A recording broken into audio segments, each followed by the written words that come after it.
morning everyone. Myself Abhishek Ambi. I am here along with my teammates Bhuvan KV, JS Rohit and Deepak TL. Our case study topic is memory performance and semiconductor technology. Our case study is mainly focuses on access time, cycle time, SRAM and DRAM architectures.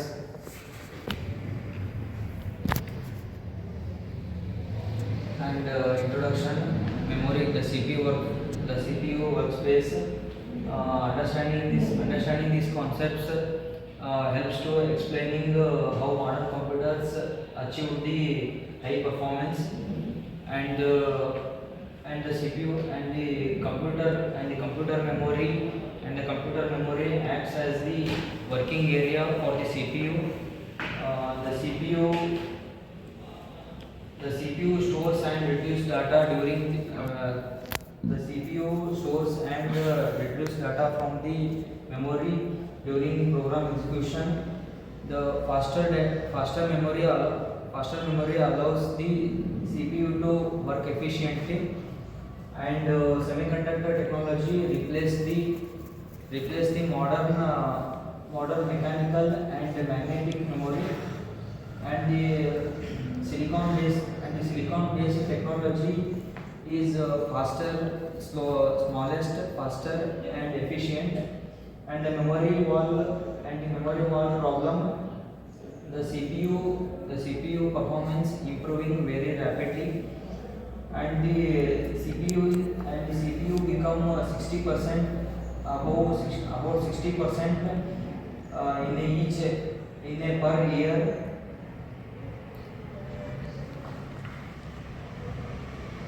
And the next one, problem statement. This case study addresses the three fundamental questions that define modern memory system design. First, time efficiency and system bandwidth, and the architecture of SRAM and DRAM. First one, in the timing, access time and cycle time. Accessing time to get the requested memory, and the cycle time, it is the time before the next operation can be started. And the system bandwidth fully depends on how the memory is frequently accessed, and it is the cycle time, not the access time. It decides how the operation possible in a per second. And next one, SRAM and DRAM, static RAM and dynamic RAM. SRAM is for cache data, and DRAM for memory. SRAM is so fast and structure and complex structure and expensive, and DRAM is simple and budget friendly, cheaper. These SRAM and DRAM are bothly for balance the cost and etc.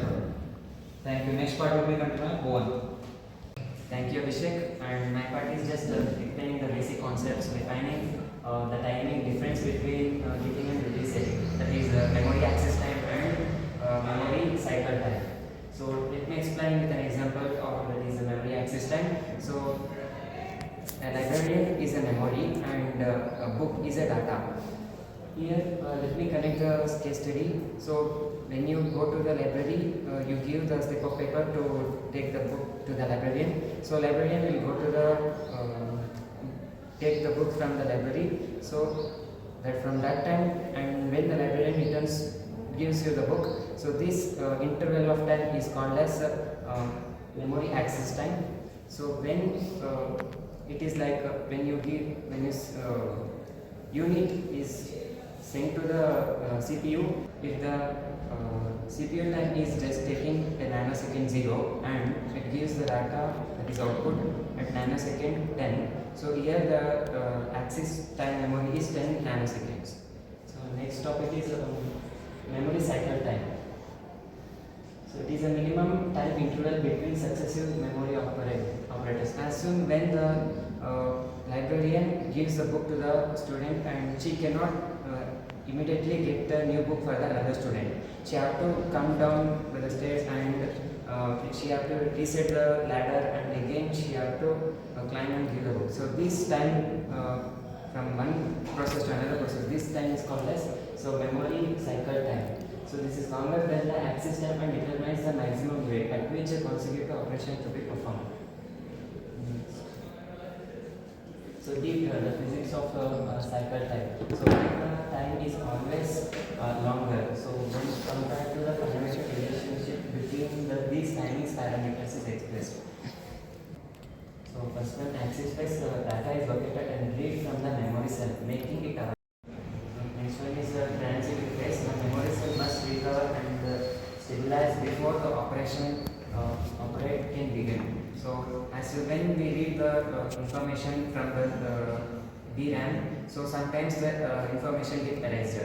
So when the information gets erased, as soon as we have to put back charge because it has to restore information again. So that is the restore. In DRAM, destructive read programs requires immediate write back to restore last change.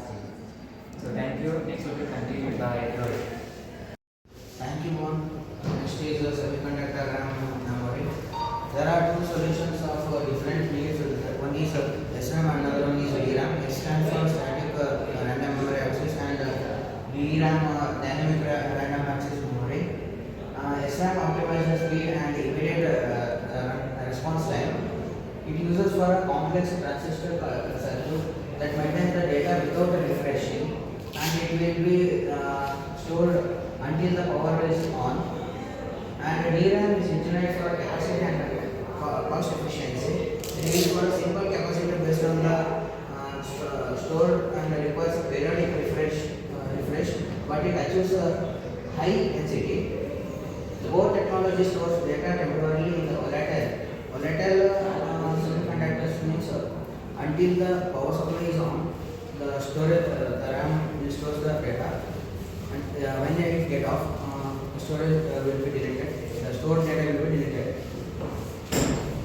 Static RAM, that is SRAM, which mainly used for sports cars. It have a speed and it is used flip-flop circuits constructed by the typically 6 transmitter per the bits, and the complexity design creates a bistable circuit that actually maintains its states. It is speed, stable, and the cost efficiency, and its density is very low.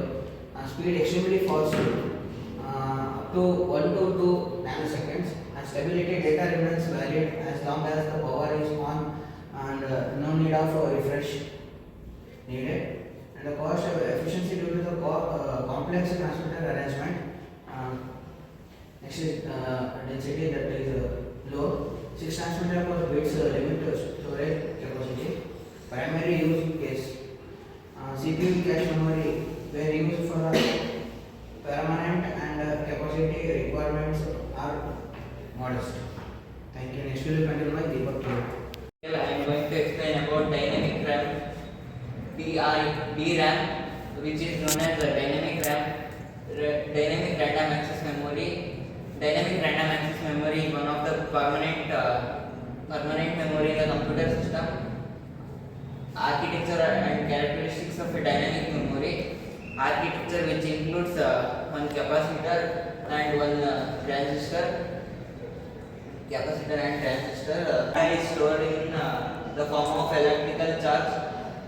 If the data is present, it shows the binary digit 1. If the data is not present, it shows the binary digit 0. Characteristics of DRAM, which includes speed, slower access time, which is 50 to 70 nanoseconds. Leakage problem, it loses the charge within a millisecond. Refresh required, periodic refresh required for a very 64 milliseconds to maintain the data density. Extremely high density and the cost, very low cost. It is a very low cost. Comparative analysis of SRAM and DRAM. Structure structure of structure of SRAM, which is complex. DRAM is simple. Speed of SRAM is very fast, whereas in DRAM it is slow. Refreshment is not required in SRAM. Refreshing is required in DRAM for every 64 milliseconds. Cost is very expensive. SRAM is very expensive, whereas DRAM is inexpensive. Applications CPU cache and application of DRAM is main memory. Conclusion: the combination of SRAM and DRAM isn't a compromise. It's an optimized engineering solution that delivers both speed and capacity by placing the right memory